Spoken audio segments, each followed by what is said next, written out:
Welcome to the New Books Network. This is the Nordic Asia Podcast. Welcome to the Nordic Asia Podcast, a collaboration sharing expertise on Asia across the Nordic region. I'm Petra Destova, a postdoctoral researcher at the Nordic Institute of Asian Studies at the University of Copenhagen, and I'm talking today to Chris Chaplin, who is an assistant professorial research fellow at the Religion and Global Society Research Unit at the London School of Economics and Political Science, and a visiting fellow at the Department of Political and Social Change at the Coral Bell School of Asian Pacific Affairs at Australian National University. Welcome to the podcast, Chris. Welcome. Thank you. It's great to be here. So Chris's research straddles between the fields of anthropology, sociology, and politics, and is particularly focused on exploring the convergence between global Islamic doctrines and local understandings of faith, and how these come to inform civic values, concepts of religious and political belonging, and social activism in Southeast Asia. But what we are going to be discussing today is Chris's new book titled Salafism and the State, Islamic Activism and National Identity in Contemporary Indonesia, that's been published by our own NIAS Press. So first of all, Chris, congratulations on the publication of your new book. I am aware that there is going to be a release event on the 23rd of September, so that's in a few days. For those of you interested in going and actually seeing Chris and listening to Chris presenting more on this book, I would really encourage you to check out the podcast description details. We will put a link there to the event so you can register. This is a really fascinating book, and I have to say that it is a very readable book, which is really nice when it obviously comes to academic books. But I am really interested to know, how did you become fascinated by this topic of Salafism in Indonesia? Because as you describe in the book, Indonesia is the majority Muslim country, but the sense that I got from reading the book, it seems that Salafism in some ways, it's a small percentage of Indonesians who are actually following this particular strand of Sunni Islam. So how did you even learn about it, and how did you become interested? Right, that's a fantastic question to kick off with. And I suppose where I became interested in Salafism was really, it was a topic almost born out of praxis of just being in Indonesia in the mid to late 2000s, when post-authoritarian regime of Suharto, where you saw great democratic debates within the public sphere, but also debates on what it meant to be Indonesia. And this kind of pulled in different directions in terms of human rights, access to social care, land rights, indigenous rights, but also religious identity. And this also formed into debates about where Islam and religion in general fit in Indonesia's character, and how it related to issues of morality, education, and so forth. So it was a very vibrant time, but it was also a time that you increasingly saw this more visible expression of Islam within the public sphere, and this greater concern with religious clothing, religious commodities, but also aspects of morality within the public sphere. And part of this was the emergence of what we call new transnational, translocal Islamic movements and the creation of new doctrines. So, for example, you saw the Muslim Brotherhood influence politics through the Justice and Welfare Party, but also the creation of new Salafi enclaves, as well as other groups such as Hizb ut-Tahrir, who became quite popular on university campuses. Now, at the same time that this was going on in Indonesia and I was there, we're talking at that post-9/11 dynamic where within global politics, we talked a lot about Salafism, transnational Islam, and particularly what you're seeing emerging out of the Middle East into countries like Indonesia and across Southeast Asia. And when we talk about Salafism, you really saw this more political dynamic with groups such as Laskar Jihad, which was a Salafi-inspired militia that went to fight in Eastern Indonesia during the early 2000s, which really caught the imagination in Indonesians of the world at the time. But when you saw all of this happening, one of the big questions are, well, who was joining these movements? Because they were growing. But also, what did it actually mean to be part of these movements? And this somewhat inspired where I wanted to come from. Like, we know it from a political standpoint. We can see the political consequences. But why is it popular? What does it mean to Salafism to grow in democratic spaces, and can this transform movements? And that was really kind of the questions that drove my book and my study going forward. Yeah, it sounds very fascinating, and especially the period that you described must have been a really exciting time to be in Indonesia and observe this authoritarian era being over, Indonesia becoming much more open and democratizing, and observe also these shifts within the religion. But before we go a little bit deeper and talk about your book and Salafism, I just want to ask you about the role of Islam and maybe its importance to Indonesia's identity. Obviously, we know that Indonesia is the largest Muslim majority country in the world, but how important is religion to your ordinary or average Indonesian? And where does this recent revival of some of these other strands like Salafism, which in your book you describe as quite a conservative turn, where does that come into it? Right. So yes, Indonesia is an incredibly, in comparative terms, religious country. It's the largest Muslim country in the world, but it also has very large Christian, Hindu, Buddhist, and more Javanese or indigenous belief systems prevalent within the society too. And this creates this interesting dichotomy as well. So when we talk about religion in Indonesia, I mean, we're talking on two different levels. First of all, we're talking about faith with individuals, where you can see more esoteric, but also more localized syncretic practices really emerge, which aren't easy to combine within the remits of an official religion.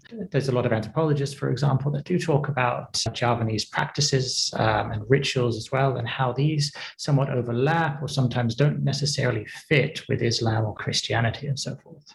But at the same time, when we talk about religion, we're talking about it at a more institutional concept and a political concept. So Indonesia recognizes 6 religions, including Islam, Christianity, Catholicism, Hinduism, Confucianism, and Buddhism. And within each one of these, you have a certain amount of institutional space to represent these religions officially. But how these tie into the broader idea of being Indonesian, it's quite an important topic too, because everyone essentially does nowadays have an officially recognized religion of some sort. To not have a religion is somewhat kind of controversial due to the past with kind of communism. But if we're talking as well about Islam and the prominence of the largest religion, we have to really go back to the history of Indonesia being formed as a modern nation state, if not before that, where you saw a lot of new Islamic organizations emerge during the early 20th century, not only to represent the wills of the Muslim community, but also to provide social welfare, create new forms of religious authority and representation. And this really fitted into the budding nationalist project that you saw at the time as well. But it was only one of several different strands. So you also had nationalist-orientated groups such as Sukarno's Nationalist Party of Indonesia, as well as more socialist/communist elements too. And really, when Indonesia emerged as a new modern nation state, there was an uneasy existence between these different strands that you saw in the initial years of Parliament, where they fought a bit and seeing how to represent Indonesia and what aspects would really be an inherent part of Indonesian identity. Now, so at the time, the president found a way, an uneasy compromise by trying to fit them all together. But really what you saw later on in the 1960s to the 1980s was his successor, Suharto, really promote this conservative indigenous ideology, what it meant to be Indonesia, that got rid of communism, but also somewhat tried to control or relegate the role of Islam within the political sphere. And this is really where, when we talk about more quote-unquote conservative groups coming through, this really started to emerge during the 70s and 80s as not necessarily a resistance, but an anti-Suharto-esque new movement within university campuses in particular. Now, there is a global dynamic to this, because this is also where you saw this emerge throughout a lot of the Muslim world. You saw new ideas linked to the Muslim Brotherhood, Salafism, and so forth. And these really influenced Indonesia through a form of Islamic politicians who were able to create new forms of learning, provide scholarships to study. And by the 1980s, this formed a new public awareness within certain circles. So you saw the greater use of Islamic clothing, the creation of new Islamic magazines. And by the end of Suharto's reign, you saw him increasingly adopt these Islamic motifs himself as a way to try and keep himself in power. So this is where this revivalism actually came from. And in the democratic form, it came into its own. It using greater public spaces to really talk about where Indonesia's identity and religion is somewhat fit. Now, in more recent years, we've seen the growth of conservative movements create this polarized image that on one side you have nationalists or pluralist nationalists, and on the other side you have Islamists. Now, in a sense, there is this polarization, but they're far more nuanced because they're all essentially nationalist to a certain extent, but it's just the idea of where Islam and religion should necessarily fit within the state. Should it be one that is pluralist, where everyone is equal and inherent in the fact that they are all Indonesians, or should it be one where you have different majoritarian kind of aspects to it? So Muslims should, for example, have greater access to political offices, and it should be an important part of their political and national identity. It's very interesting what you're saying, and I liked in your book how you juxtaposed the conservative revival within Islam with opening up of Indonesia and these democratic spaces, that it actually went hand in hand because it allowed these movements to go and use the public space, as you mentioned. So it seems paradoxical, but when you think about it, it really makes sense because it was something that allowed them to come out and try to mobilize and get more supporters on board as well. Although I'm no Indonesia specialist by any stretch of an imagination, I do actually remember, as you said, this discussion that's very binary about Indonesia of having a very conservative Islamism and then more of those nationalist movements, and these being two separate groups. And obviously with the Ahok case, the blasphemy case, you do get that sense that Indonesia is split somewhere in the middle. But I do like that you are saying that there is actually a lot more complexity and a lot more nuance to these movements. Another thing that really struck me when I was reading through sections of your book was that Salafism, as you say, is a more conservative form of Islam. Now, Indonesia has been opening up, so you would expect that maybe some of these conservative values wouldn't particularly resonate with younger generation, but it seems to be actually the younger generations and the younger Muslims who seem to be particularly attracted to this. And I remember in your book, you open it with a nice anecdote. You were saying that there was a gathering that you attended. It was a Salafi gathering. When you looked around, most of these Muslims were quite young. So how does it work? Why is it particularly attractive maybe to the younger generations? No, it's a great question. And I think my own ethnographic study perhaps prioritized the younger generations just purely because it was in Yogyakarta, which is a university city in Indonesia. And by nature, I spent a lot of time with younger 20 to 30-year-old Salafi converts that were quite active, not only on university campuses, but more broadly in social welfare around that area. So in that sense, maybe perhaps what I was seeing was a bit context specific, but it does tie to broader literature that we see. And when we look at that, I mean, I suppose some of the paradigms that we use to talk about why Salafism and other movements are becoming more popular, particularly among the youth, we look at aspects of identity politics, political affiliations, individuals moving or emigrating to cities or university campuses, but also the use of new technology, the fact that preachers, more established, older preachers find it difficult to relate to the youth, so forth.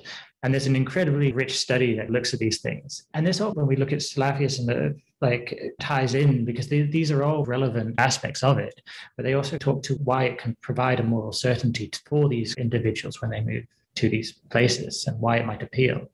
But I think there's two aspects I really find interesting to pull out and add to why we might see it as popular within the youth, specifically with Salafism as well.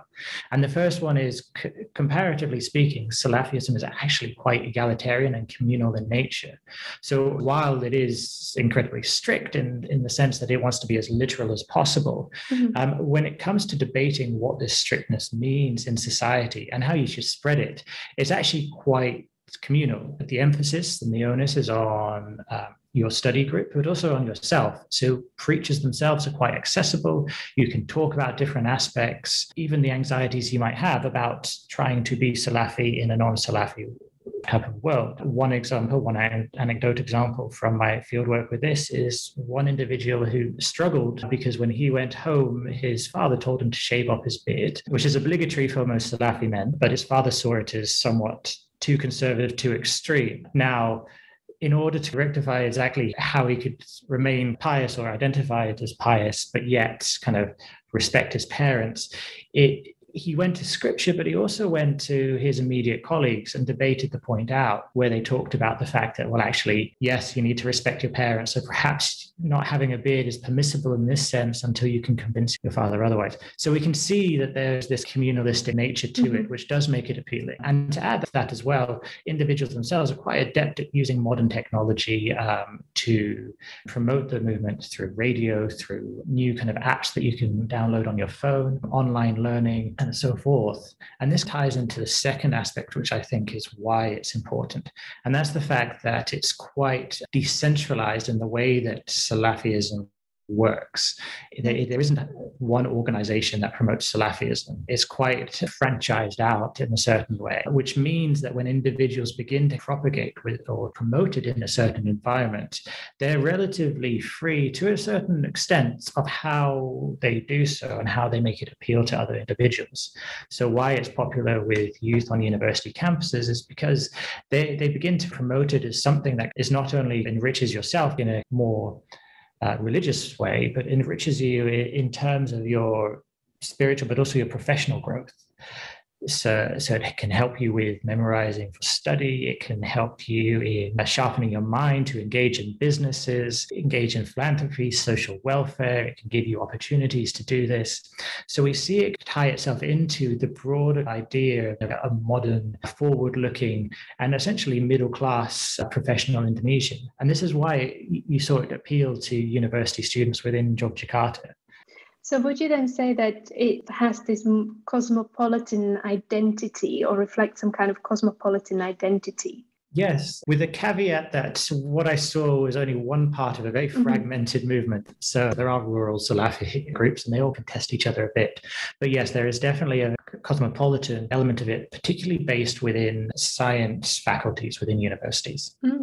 That's quite interesting. Is there any particular reason why science faculties? I think there's a combination of reasons. Firstly, there is a awareness in Salafism or a caution, I suppose, towards what they see as human sciences or anything that puts the human at the center of study rather than God, which was always controversial if you're trying to do an ethnography of a group and you're coming from a field that they themselves see as quite wary or quite anathema to what they believe. So that's one of the reasons. Another reason is that predominantly in Islamic universities in Indonesia, you see students that are very much engaged with Islam from predominantly a young age and on a very intellectual basis and come from Indonesia's more established religious organizations. Salafis struggle here mainly because where they do find inroads is generally within individuals that are Muslim, but usually come from less religious or pious backgrounds themselves and are somewhat becoming interested in it while they're on university campuses.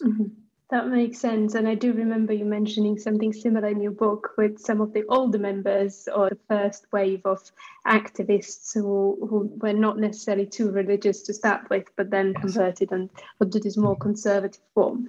So that leads me nicely to a question. How different is Salafism from, let's say, a more mainstream Sunni Islam? Because again, I come back to that point in your book, and I was quite surprised by that when you say that the percentage of Salafis is actually not as high when you compare it to the entire population of Indonesia. I mean, it's a massive country, that's one thing, but still, it's a relatively small percentage. Yeah, so Salafis themselves believe that they're following the purest form of Sunni Islam through a rigorous study of the Hadith and the Sunnah, so the ways and the sayings and the deeds of the Prophet Muhammad and his companions, as well as through studying. And they believe by doing so, they're emulating the first three generations of Muslims, the Sahaba, the Tabi'un, or the Tabi al-Tabi'in, who all lived during the reign of the first four caliphs.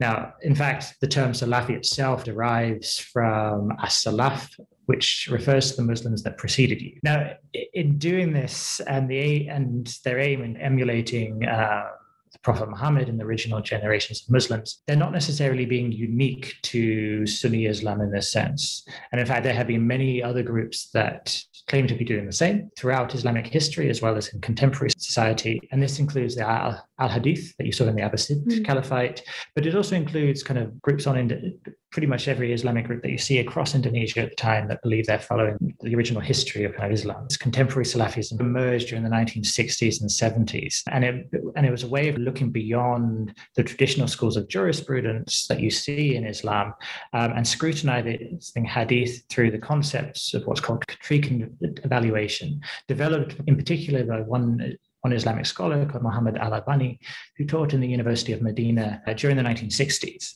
So that points to this contemporary history and also the fact that it's a modern movement, despite the fact that they themselves believe that they're following an ancient lineage here. But also the fact that, as I just referred, al-Albani was teaching within Saudi Arabia is often why when we talk about Salafism, people point to the similarities with, say, Wahhabism. Now, it does indeed hold certain similarities to Wahhabism in terms of their social conservative values that they form, but it does also differ in terms of jurisprudence. And actually, if we look at the history of Wahhabism and Salafism in Saudi Arabia, we can actually see a fair bit of antagonism, especially from Wahhabist scholars themselves who saw the Salafis as somewhat upstarts.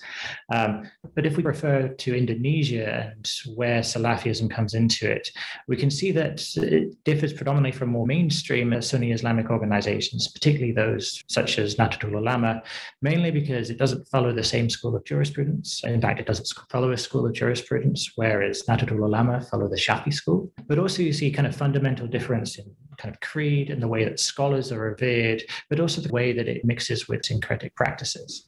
Now, for example, within Nahdlatul Ulama, the celebration of Prophet Muhammad's birthday is seen as an important day, whereas for Salafis, this is seen as somewhat un-Islamic because it contravenes the oneness of God, because essentially you're celebrating the Prophet's birthday. Yes. So you see these kind of differences in practices and this kind of rigidness comes through. And this is where some of the controversies come out too, in terms of how Salafis dress, how they look, and why they're different from other individuals. Could you maybe just describe very briefly how they look? Because some of our listeners might not be familiar with that. And you already hinted at the beard being the symbol. But are there any other things that if we, let's say, went to Indonesia, walk on the streets, would we be able to say this is Salafi follower, for example?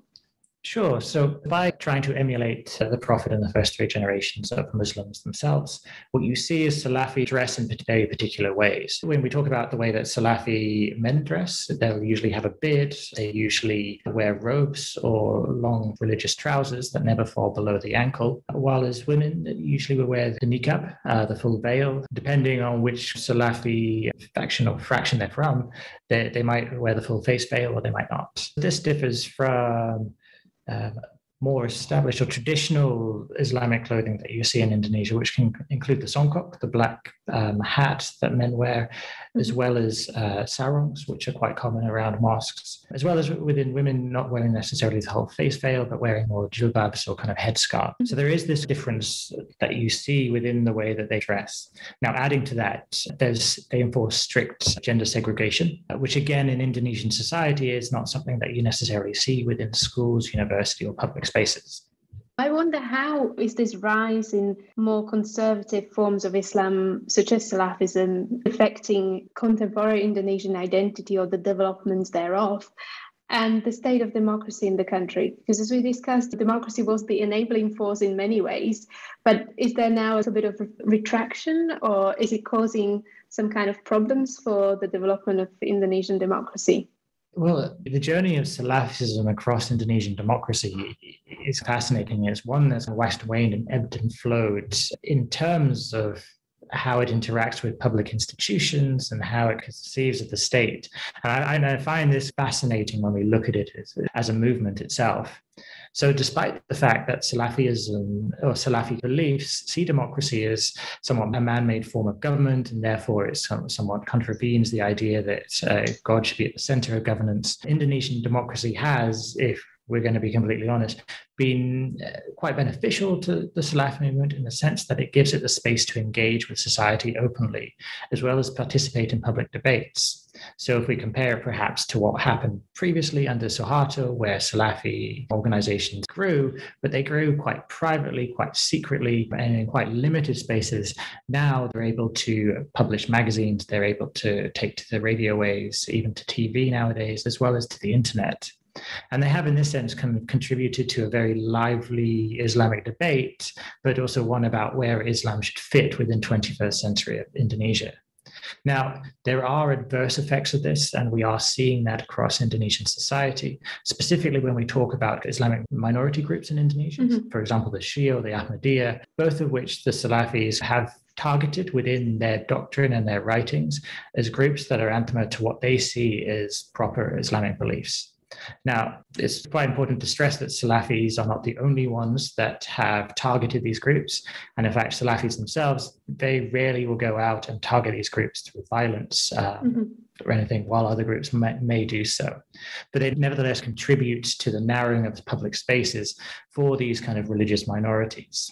But we can see also that democracy perhaps plays a far more existential role within the way that Salafis look at themselves and engage with politics. Because while they're quite quietist in the sense that they're reluctant to take to the streets or form political parties, they're not apolitical in the way they dress, the way they promote these values, and the way they believe that these need to inform contemporary identity within Indonesian society. And this really ties into the growing promotion of what is seen as a Muslim majoritarian view of Indonesian identity, where Islamic mores, Islamic dress, and even just being a pious Muslim should be front and center to what it means to be Indonesia and to be able to engage in public and therefore political spaces. And we saw this perhaps around 2016 and 2017 in the protests that you mentioned previously with Ahok or Basuki Cahayapurnama, who was running for governor of Jakarta. Ahok himself was a Christian of ethnic Chinese origin. So you saw this rallying cry of having a Muslim governor that Salafis themselves not generally supported, even though I'd say the majority of them were reluctant to take to the streets, but they nevertheless supported the idea that governors should, and therefore politicians, should be Muslim in themselves. Yes, indeed. I think we have time for one more question. What was your experience of researching, writing, and publishing this book? It was definitely a fascinating experience. But when we're talking about gaining access, it was definitely a very incremental process, one that took quite a while. And part of this is because Salafis, by their very nature, were quite isolated in themselves and try their best not to engage. There's also a suspicion when it comes to researchers that they themselves were quite quick to point out, and that is the fact that a lot of research paints Salafism as violent. It talked about the political manifestations and so forth. So there was an element of distrust there.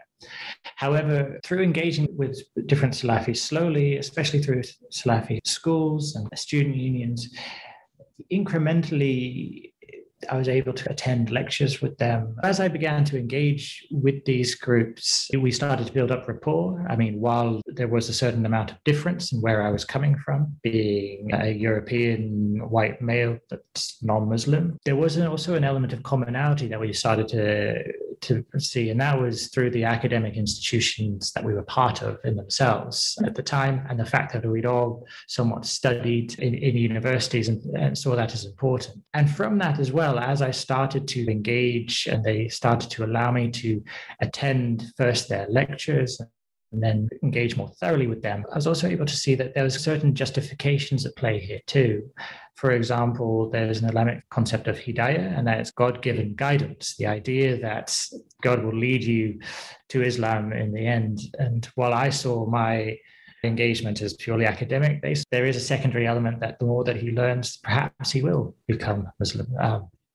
So we saw that we were negotiating each other's presence as we went. And over time, this has developed. I'm happy to say I'm still in contact with quite a few individuals. And as Indonesian democracy has moved on or progressed as well, it's led me to go back, talk to individuals and gain a sense of what this has meant itself for kind of Salafis on the ground. So it's been a very interesting and thoroughly enriching experience, if I was to sum it up. Having spent so much time in the field and having really got quite close in terms of your interactions with some of these participants. Was it then difficult when it came to writing out to maintain some distance between that immersive experience that you had in the field and then being able to take a step back and think about it from a position of a research? For sure. And I think this is something that all kind of ethnographers or social scientists struggle with as well, of just finding that space. And I suppose when we're talking about Salafism as well, one of the extra challenges here is the fact that the belief systems of me as a researcher and them as my interlocutors don't necessarily always align. So writing about issues that sometimes could feel somewhat controversial at points and trying to give them truth and trying to give agency to those on the ground while maintaining distance and a certain element of being able to say exactly what's happening in cases of, for example, religious minorities, was in itself difficult and challenging. I tried to engage in, I'd say, you call it a methodological agnostic way with these issues. But again, this does take time, especially as topics emerge and the situation on the ground changes itself. Indeed, but I think it's a highly readable book and a fascinating account of contemporary Indonesia and Islam's role in it. I'm afraid we have to stop the podcast here, but I'm sure that many of our listeners will be interested to hear more. So just for that, I will repeat that there is a book launch event organised by the University of Edinburgh on the 23rd of September. So for those of you interested, check out the podcast description details and you will be able to get a link to register for this particular event. So thank you very much for coming and joining this podcast and presenting your research and sharing with us your experience of writing this fascinating book. It was a real pleasure having you. Thank you very much. Thank you for inviting me. It's great to be here. Thank you for joining the Nordic Asia podcast, showcasing Nordic collaboration in studying Asia. I'm Petra Desatova, postdoctoral researcher at the Nordic Institute of Asian Studies, and I've been talking today to Chris Chaplin, Assistant Professorial Research Fellow at the Religion and Global Society Research Unit at the London School of Economics and Political Science. Thank you very much for listening. You have been listening to the Nordic Asia podcast.